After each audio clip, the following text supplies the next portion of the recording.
without further ado, what do you say we get this show on the road, which means this. Shocking, ridiculous, suspicious, and fun. Welcome to the Perfect Liars Club. You'll hear 4 stories, 3 of them true. One of the suspects is lying to you.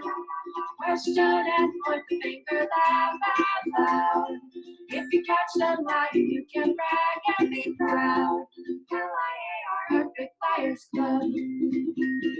Liar, Perfect Liars Club.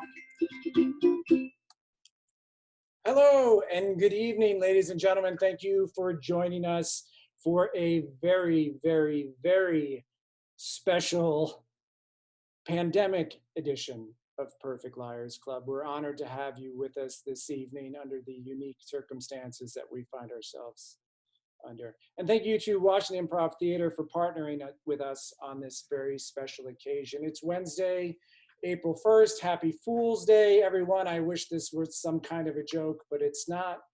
We wish we were with you all in the cozy confines of the Beer Baron Tavern, but alas, we're not. The silver lining to this is we're online and we're broadcasting to people around the DC metro area, around the country, and around the world for that matter. So no matter where you are, we're happy that you're with us for the next 30 or 45 minutes. Now, if you've been following along, you've listened to the stories, you've submitted questions, and you're ready to watch the interrogation with our storytellers. Then we're going to put it to a vote, and then we're going to reveal to each and every one of you who tonight's liar is. Now, for those of you who visited perfectliarsclub.com, we asked you to take a straw poll after you viewed the stories. And, well, I'm a data guy, so we're going to talk a little bit about data for a little bit. The numbers are kind of damning because, well, 46% of the people who opted to vote in our straw poll think Jasmine is tonight's liar. But 55 of you submitted questions. And most of those questions, in fact, 41.8% of those questions were for Kate. So I'm a little confused. Do people think that Jasmine is lying, or do they just need some clarifications for Kate's story? And where do Maui and Lura fit into all of this? I guess we're going to take some time over the next 30, 45 minutes, and we're going to find that all out. I want to say thank you to everyone who submitted those questions. I was a little worried earlier today, but you answered the call. 55 questions. I had to turn it off.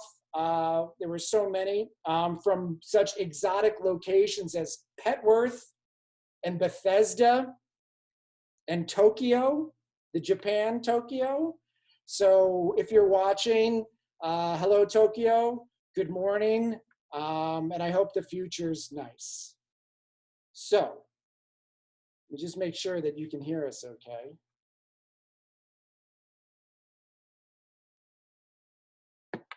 I'm just being taunted via text unnecessarily by my mom. Who, by the way, if I may interject, I spent an hour on the phone today with troubleshooting her iPad login issues. So thank you, doctors who are now visiting their patients remotely.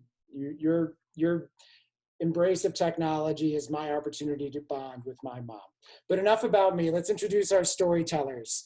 Up first, in the order in which they told their stories for all of you live on tape, is Molly. She's got 2 kids, and also her back probably hurts. Molly Murchie, how are you? Unmute yourself and let's chat for a little bit. Hello, Molly.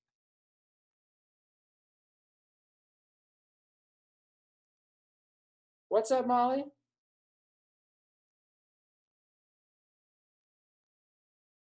There we go. You have to unmute me because you had muted me, Pierce. Oh, good Lord. Now I'm learning all this fantastic technology. Hello. Yay, but here I am. Hello. Thank you for joining us here on perfectliarsclubdc.com live. And so, how are you? Good. Okay. Fair. Okay, that's fair. Can you remind everybody briefly what your story was about? It was about my neighbor's chicken that died. Right. And you were living in this kind of bucolic hippie paradise called what? Mount Rainier, Maryland. Oh, what up, Mount Rainier? Hello to all the people watching in Mount Rainier. Love it. Love it. I'll let you know that we have a lot of questions from people who are very, very curious about your involvement with the chicken, as well as what you can purchase at the Glut Food Co-op. But we'll get to those questions in a little bit. Let's move on to who's up next. She considers worm a term of endearment. Let me unmute her. We'll try that. It's Jasmine. Hello, unmute myself. Hello. How are you? I'm hanging in there. Good, good. Why do you consider worm a term of endearment? It's a strange nickname that my partner has for me, having to do with a song that I won't bother singing here. All right, fair enough, fair enough. Well, thank you for that background. Remind everyone watching what your story was about. Yes, it was a story about when I was 5, eating something a little adventurous and getting a snake bone stuck in my throat. Yes, yes. And among the 55 questions that we got in advance, we did receive quite a few that are very, very specific with respect to how one consumes a deep fried snake. But we'll get to that in a little bit. Up next, our storyteller, third storyteller, buys more concert tickets than she can use. It's the lovely and talented Kate. Let me unmute you, Kate, or try to. All right. Kate, are you unmuted? There you are. Nope, I muted you again. Kate, hello. I'm unmuted now. Okay, cool. What was the last concert that you bought tickets to but didn't go to? Hosier. What? I thought I've seen Hoser in I always said it's Hoser. Hosier? Hosier? Hosier? I'm sure the audience is going to have a lot of opinions about this, but I think I say Hosier if nobody's listening to me. Maybe Hosier, but not Hoser. It's not Hoser. I thought it's Hosier, like Dozier. Like Hoosiers, but just with one O. I love that. Maybe that's it. I was very disappointed, but it is an ongoing problem. I buy the tickets. My eyes are bigger than my stomach, and then the concert time comes around and I have conflicts. What are those conflicts? Like you're tired and you just don't want to go, or? Usually, yeah. Yeah, it's like, especially in the winter time, it's like, I don't want to go to something that's going to start at 9 and then the band I want to see goes on at 11. I'm too old. What is one band that you would do that no matter day of the week or time they go on? This is embarrassing, but I'll be honest. Sarah Bareilles, like I would see her at a 3 a.m. show. All right, Kate, why don't you tell us about your story? That felt dismissive, Pierce. Just like, what time is it? My story is about young love, when I moved to Maui when I was young, and yeah, and just how wrong it went. Yeah, we do have a lot of questions that I can't wait. Yours was the one story where there seemed to be, how shall I put this? There were themes. There were a lot of themes, like multiple people across, not just the DMV, across the world asked very, very similar trenchant questions about this unfortunate series of events. So, okay, well, I'm ready. I'm ready for them. I look forward to getting to those. Bring me the themes. Great. Now moving on to our final storyteller. See if I can unmute her. It's very sticky. Oh, one more time. Magic. There you go. last but not least, we have Lura, and her bio is too tall to ride this ride. Now, have you ever actually been too tall to ride a ride? I think that there were rides that I've been on where in the midst of the ride, I thought I am too tall to safely be on this contraption. Uh-huh. Like like an old-timey wooden roller coaster where you go through a tunnel, and I could sort of feel the wooden beams brushing against my like ponytail, and I was like, there needs to be a rule. So Ah, it's a miracle I'm here today. well, we're very happy that you're here with us. Mhm. Your story had a very after school special feel to it, which I thought was very, very sweet. And you too have a lot of questions pertaining to all the high school drama that you referenced in your story. Delightful. Can't wait So to visit. without further ado, should we move on to the questions? Everybody good? Sounds good. Anything else? Anybody need to get anything off their chests? Nope.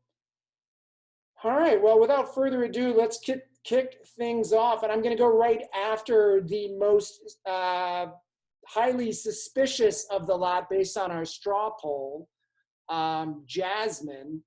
There was someone here who right out of the gate asked a question that I think is probably on the mind of everybody who is watching right now. It's Wally. Wally in Arlington writes, Jasmine, why are you lying to us? Let's unmute you first. Unmute. Okay. Well, Wally in Arlington, I'm not lying to you. So that feels like a loaded question. I don't know. Do you have anything else you want to say about that? Or just leave it at that. I mean, we're only getting started. I mean, I think the evidence may come to your aid or not, as the case may be. Yeah, I'm happy to answer any and all questions. All right, great. Well, Wally, that's going to have to do. Our friend Jasmine claims she's telling the truth here. So moving on, Molly, Mindy wants to know, what kind of chickens were they? Were they just regular domestics or some sort of special breed?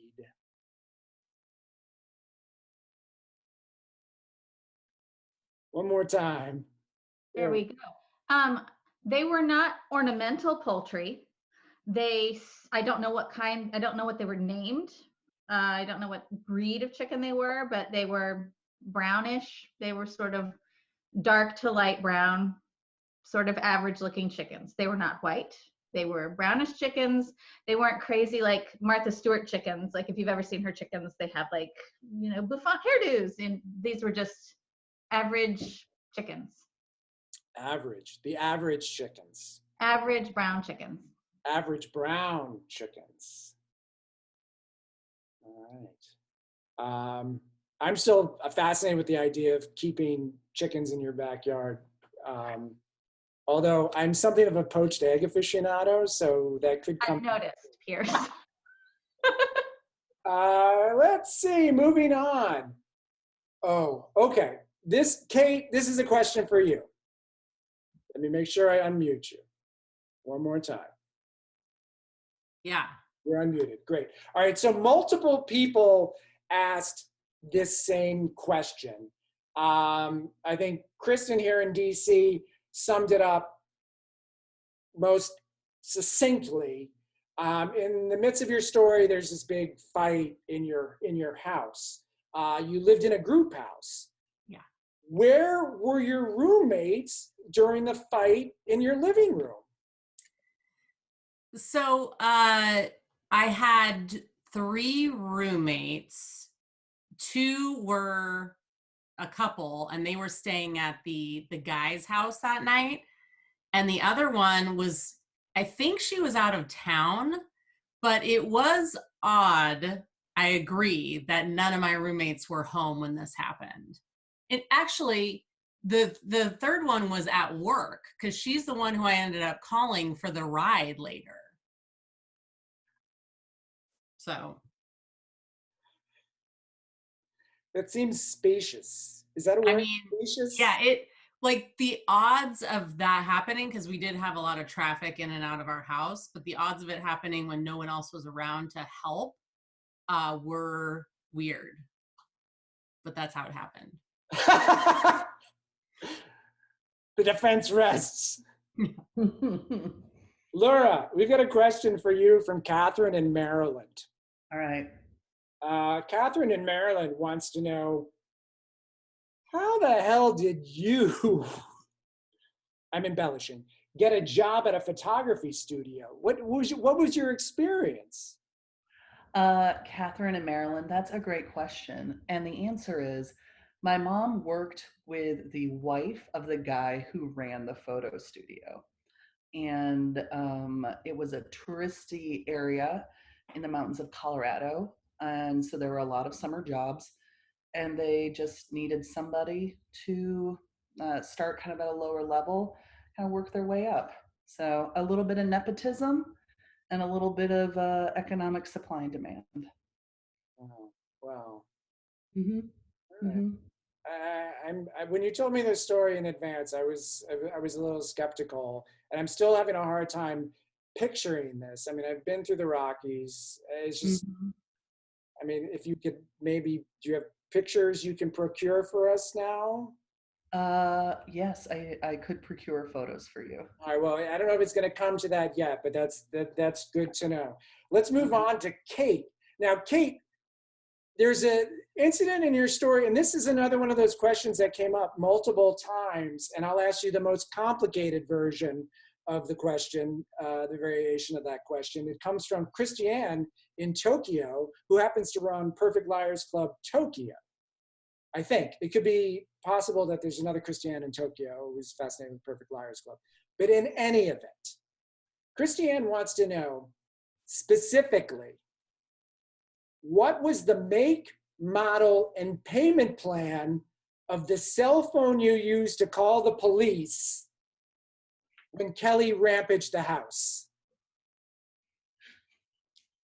Why? Proceed. Wow. All right. Listen. It was early days cell phones. This was 1999. And so it was one, if I recall correctly, it was like one of those little Nokias. Like we'd gone past the big blue brick Nokias into the tiny Nokias, and I think it was like cherry red, tiny. But I don't remember what those were called. And then payment plan? No, can I swear on this show? Be my guest. No fucking idea. Like, I don't know what payment plan I'm on right now. Why would I know what I was on 20 years ago? I don't know. Yeah. Fair enough. Fair enough. Jasmine, we're going to send it over to you. Brooke in Del Rey is curious. What is your favorite Chinese food restaurant in the DC area? Oh, what a nice little question.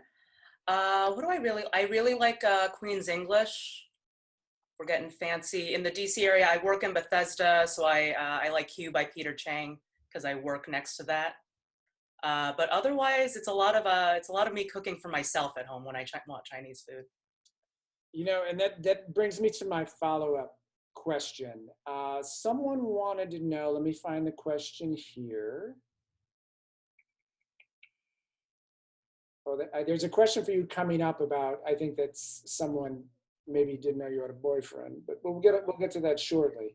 It was basically like, how did you not know if this is a fancy restaurant in Shanghai and this is kind of a delicacy and they're serving this up to you on a beautiful platter, how is it possible you did not know that there were there were bones in that dish? I mean, the biggest answer is because I was 5. And as a 5-year-old, you don't necessarily question what it is you're putting in your mouth all the time. But I don't know. I think it's because I had eaten at that point a lot of whole fish, and I figured it would be the same kind of experience where I could take like a normal size bite, and if there were a bone, I would feel it and I could spit it out. But the snake bones, there were a lot of them, and they were like little pin needle type bones. So I didn't feel it right away in my mouth, and then I swallowed, and there it was. And what did it taste like? A little bit like chicken, actually. Oh, Jazz. I hate to say it, it is a white meat. Lura, Yes. Graham wants to know, what was the spring musical your senior year? The Sound of Music. We were just talking about The Sound of Music, weren't we? Yeah. It was The Sound of Music. Do we have to sing a song from The Sound of Music? Sorry, Lura, go. Oh, yeah. We did The Sound of Music. I played Mother Superior. Would you like to sing a song from The Sound of Music? No.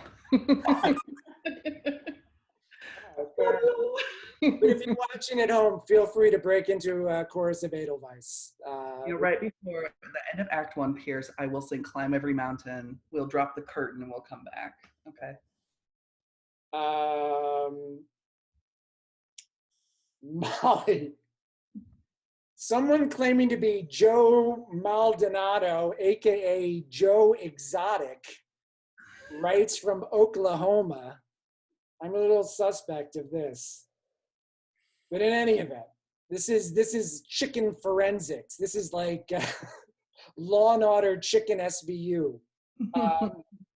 If a raccoon, as you alleged, killed the chicken, why was the chicken's carcass still laying there? Wouldn't a wild animal have dragged away the chicken to eat it? I like this little added point in the comment. This is very suspicious. Not much of the chicken carcass was there. Enough of it was there for me to know that it was a chicken. But who knows? Like I said, I don't know for sure it was a raccoon. I assume it was a raccoon because we had so many raccoons in the neighborhood and they, were in our backyard. So as for the remains, it wasn't like a whole dead chicken. It was chicken bits.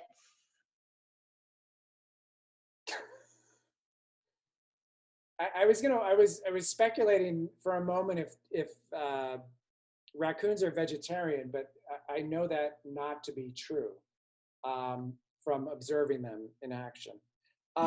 But speaking of vegetarians, tell us a little bit more about this Glut Food Co-op, Molly. Oh, it's amazing. It's still there. It's been around forever and ever. I think it was opened in 1969, and I think that was on their tote bags, which would be why I know that. And it is kind of sad. Their refrigerators didn't work all the time. Like you would go in and think, oh my gosh, maybe today the refrigerator and freezer section is operating and I can get some, ice cream or something. But that wasn't always the case. It smelled like a health food store. And since it was a co-op, you could work there to, earn credits to buy food. And so they had a lot of the same people working there whenever you go in, and most of them were, Mount Rainier residents and lived nearby. So you kind of got to see them around town a lot. And they had lots of bulk grains and beans. They did not sell any meat or meat products, but they did sell dairy. And they had produce.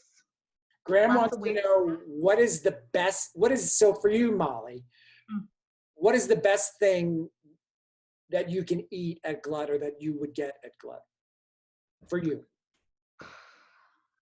I was into the sparkling seltzers, the flavored seltzers, before you could get LaCroix everywhere. And they had a couple of brands that you could get there that were enjoyable, that were in cans instead of having to get a giant like Perrier bottle. I would get those. And then I got a lot of bulk nuts. You can get just like a bag of cashews or whatever. They had a lot of different like nuts you could get by weight. Nuts. Mhm. All right. Kate Science. Yes. Andrew in Tacoma Park, the rival of Mount Rainier, Maryland, I might add, wants to know, did you continue to work with Dustin after this incident? And was that weird? Yes, I did. And it was weird. It was like, yeah, I think we just avoided each other. And, there was so much drama at that restaurant. Like our manager who was married was sleeping with the head hostess who was also married. So like our drama was almost just like par for the course. Right, Yeah, it was awkward. right. But it was industry drama. It was what? Industry. Yeah. Has anyone worked at a restaurant? It was crazy. Yes. Everyone did drugs. Everyone slept together. It was insane. Moving on. Lura, Uh-huh. Maureen in Arlington has a unique question for you. Out of curiosity, have you ever had a bone stuck in your throat? Or excuse me, a snake bone stuck in your throat? I'm glad you clarified, Pierce. And the answer is no. I have never had a snake bone stuck in my throat. It sounds painful. I'm trying to think if I've ever choked on anything. Maybe a Starlight Peppermint at a Pizza Hut once. Also around the age of 5. So Interesting. Well, over to Jasmine, related to the snake bone extraction. Someone wants to know, and I don't know if you're going to remember this, what is the copay for bone extraction? Well, the Chinese medical system is very different than the American one. So I don't even know, we wouldn't have been covered because we were just visiting on a visa. I have no idea. I was 5, my parents paid, but I'm going to assume that it was less than what it would be here. Okay, yeah, well. While we still have you, Dan in Boston wants to know, Jasmine, how exactly were you still breathing if you had a bone stuck in your throat? Because it's a really small bone and it didn't constrict my airway. It was just kind of lodged in there in a way where I couldn't swallow it down and I couldn't reach into my own throat to get it. So it hurt, but it still breathed, and my nose was still operational, so I could still breathe through that. Well, we're happy that you're here with us today. Thanks. Molly, Erica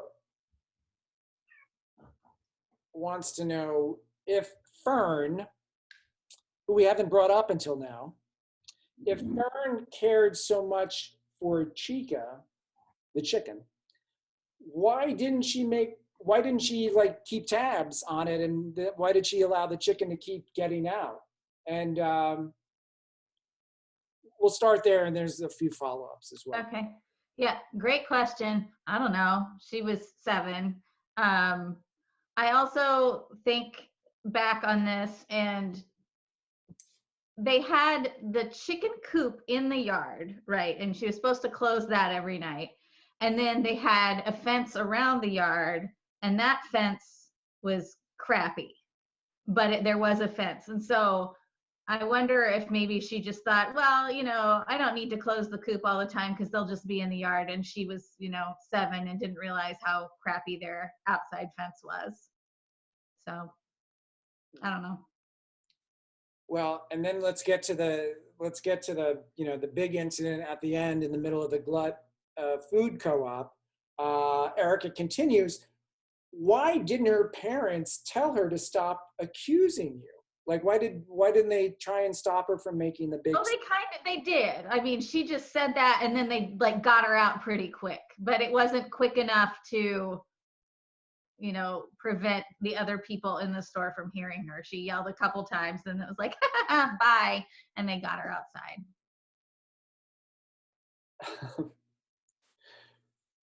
Jasmine, do you happen to know what kind of snake it was? I don't. They did clarify for me. I didn't ask, but they did clarify that it wasn't a venomous snake. It wasn't like a rattlesnake or anything like that. Is that on the menu too? Venomous? Not venomous? It was just a plain, I don't know, garden snake, whatever kind of snake is readily available to Garden be used. variety? Garden Yeah. snake? Kate, what time did you go to the courthouse for your restraining order? Sometime in the afternoon. And how did you get it so quickly? It wasn't that quick. I mean, it probably took like an hour total when we were there. So we were there for a little bit. Why? I didn't mean to imply it happened like that, but it wasn't like an all-day affair. Okay. I think there's a lot of questions, and we're not going to go into all of them, but about this timeline that you present. I can say for the restraining order, you just file the paperwork. It's not like you have a whole, hearing or something. You just file it and then like hope that, eventually the person gets served with the order, but it's not like in effect immediately. So that's all that I did that day. Great. Thank you for that. And while we have you, I have to say a lot of people took exception with your reference to the mile marker where a key incident took place in your story. Tori in Tacoma Park, People's Republic of Tacoma Park, what up? She says she finds it suspect that you named the precise mile marker. Can you provide us with other fun facts regarding what goes on at particular mile markers along the Pilani Highway? Yeah. Tori, great question. And I would love, that's the improviser in me. I needed to provide a detail. I don't know what mile marker I was at. And I don't even remember how long Pilani Highway is. But it's lined on either side, or at least it was 20 years ago, by sugarcane fields.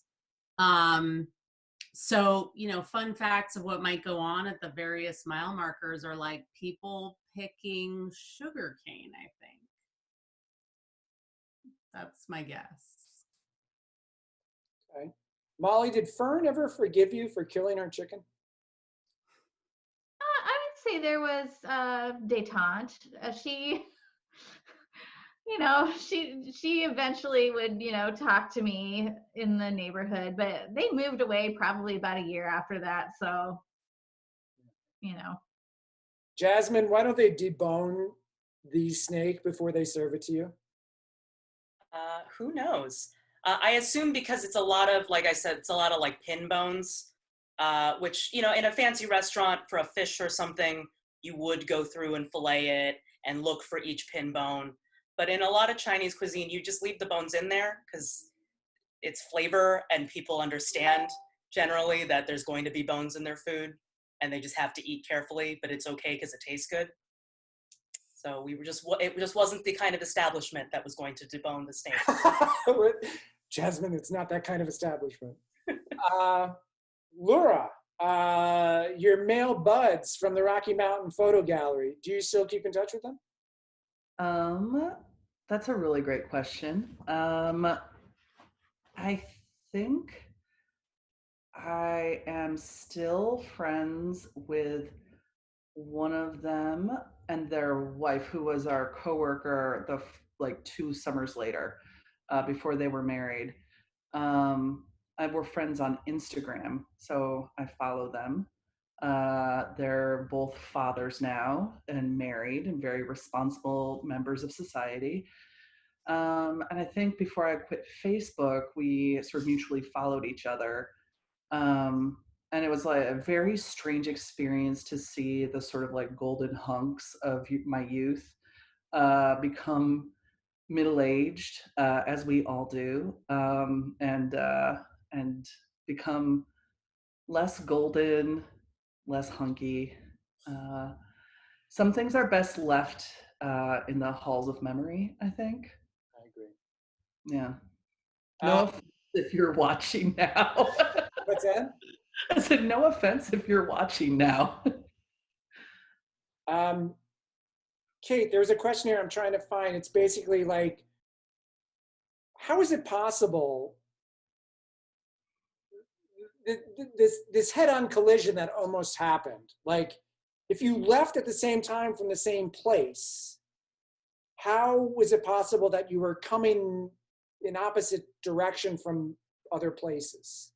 We didn't leave at the same time from the same place. She got taken away in a cop car to the police station in Wailuku.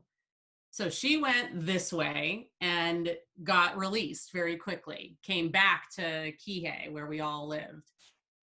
Justin and I go to Wailuku to get the restraining order, and then we're coming back.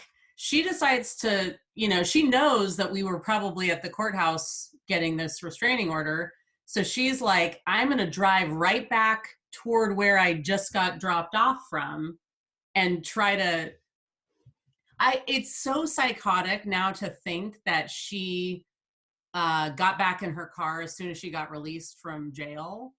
But that's exactly what she did. So we were not leaving the same place at the same time. It's a little crazy. It's a little crazy. That's why I told the story, because it's crazy. Crazy. So I think it's hard to believe it's 8:42 in Washington, D.C. right now. We've already burned through a bunch of these questions. What's going to happen now is I'm going to click a few more buttons, and the 80 of you watching from all across, 81 from across the world, are going to be able to vote. We're going to give you a minute or two. You can only pick one person. One of these four is the liar. If history is any indication, you're never going to be able to spot who the liar is. But who knows, maybe, living under quarantine has somehow emboldened your liar spotting skills. I don't know. Without further ado, let's make this poll active. We'll give you a minute or two to vote, and then we're going to reveal who the liar is. Y'all with me? Cool.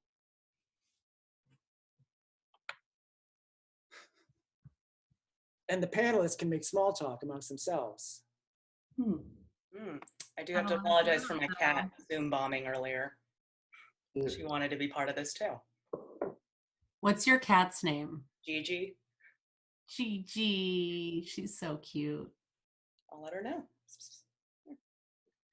Jasmine, what's the mist or smoke coming? Oh, I'm sorry. I'm in my plant room, so that's the humidifier that I have going.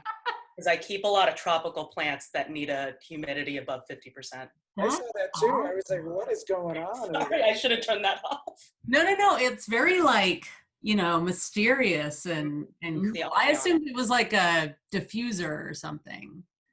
I thought it was just really hot tea. Yeah, and then it kept steaming. I was like, I don't know about that. Yeah. Don't hurt yourself. Oh, that'd be fun. Yeah, if I just had the mug over here. Yeah. So Molly, I know you did a lot of musical theater. I'm curious if my other co-panelists did musical theater. Actually, I was only in one musical. Really? They only did a musical every other year when I was in high school, and you only went to senior high for 2 years. So the only musical I was ever in was West Side Story. Ooh. That's a good one. That is a good one if you're going to have just one. Good one. Yeah. I was in Wizard of Oz, but it was in the 8th grade, and there were only 15 students in the entire 8th grade. So I got to be Dorothy. But to be fair, there were 5 other girls who, so it's like if you could remotely carry a tune, you were in the musical. I right, so it looks like, if I may, 61 of the 82 attendees viewing this amazing broadcast have voted. We'll give you about 30 more seconds to get in your votes. If not, we're gonna reveal who you all voted for here shortly. Lura, to answer your question, I did a lot of plays, but not a lot of musicals. Mostly because I don't dance, not because I don't sing. But I've done a couple plays that I sang in. Oh. So I was in Stupid Fucking Bird, where I played a character that played the ukulele and sang. And I was in something called Mr. Burns, a post-electric play, where the entire third act is a weird, like, Simpsons apocalyptic musical. So you're prepared for our current. So ready. Yeah. Oh yeah, I've memorized so many Simpsons episodes. All right, well, thank you all to those of you who have voted. 76% of you did. Let's hope there's more at the upcoming presidential election later this year. But in any event, 64, all right, 78%. All right, we're gonna end that poll now. I think it ended. Please end. It's ended. All right. So, wow. Wowie, wow. Thank you everyone who voted, all 78 of you. What I'm going to do is reveal to you from our lowest vote getter to our top vote getter. Cool? So our lowest vote getter with 17% of the vote is Maui. The next lowest vote getter is Lura with 22% of the vote, followed by Jasmine with 24% of the vote. And with 37% of the vote, Kate, your story of your Hawaiian getaway stalker restraining order has been deemed by our viewers as the most suspect. How do you feel about that? I mean, I proud, I guess. I feel like I win on some level. But do you really? Yeah. The most people voted for me. That's winning. Not a popularity contest. That's how we got into this mess to begin with. In any event, we are going to reveal the liar here in a minute or two. But before we do, throw it out to our panel of fantastic storytellers. First off, thank you for participating in our first and quite possibly our last virtual Perfect Liars Club. It's been a treat to work with all of you. But do any of you have anything that you would like to plug, or messages that you want to send out to the universe, or anything you want to say to anybody who's watching?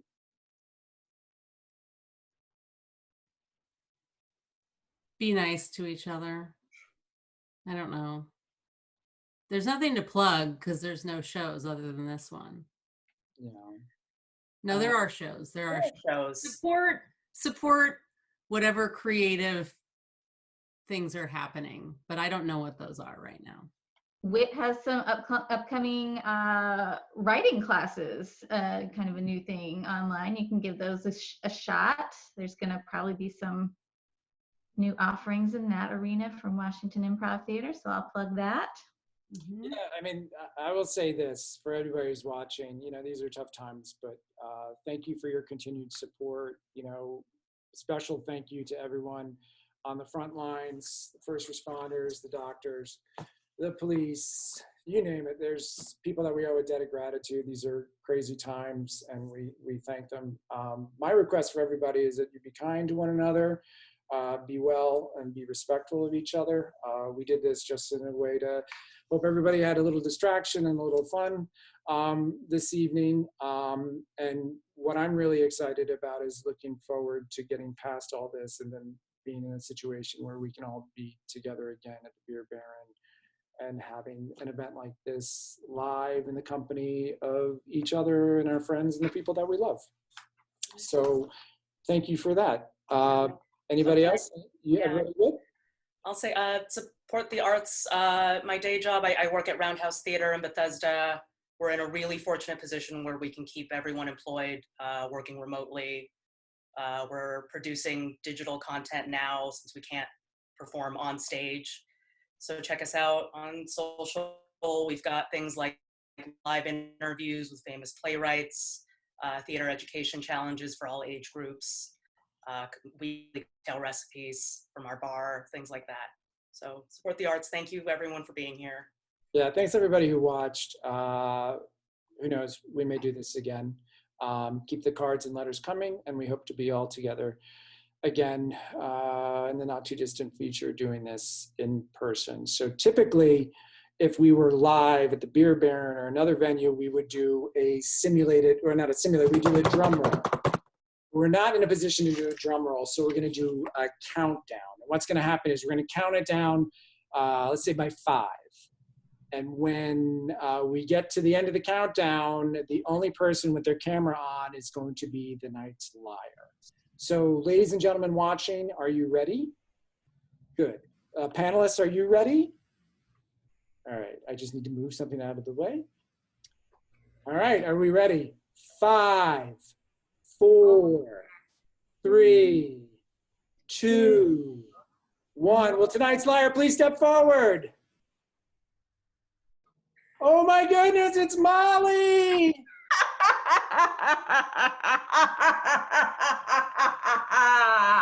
Molly, you've duped us all. I did. I duped you. How do you feel about that? So proud. You should be proud. You Yeah. should be very, very proud. All right, you can put your cameras back on. Thanks everybody for watching. This has been a pleasure. It's been a labor of love. Thanks to Washington Improv Theater for working with us. Hugs and kisses to Kara Foran, my partner in storytelling crime, who couldn't be with us tonight, but sends her love to each and every one of you. If you had fun, please tell your friends, post on Facebook, share the love, and be nice, be safe, be well, wash your hands, and good night. Thank you all. Bye.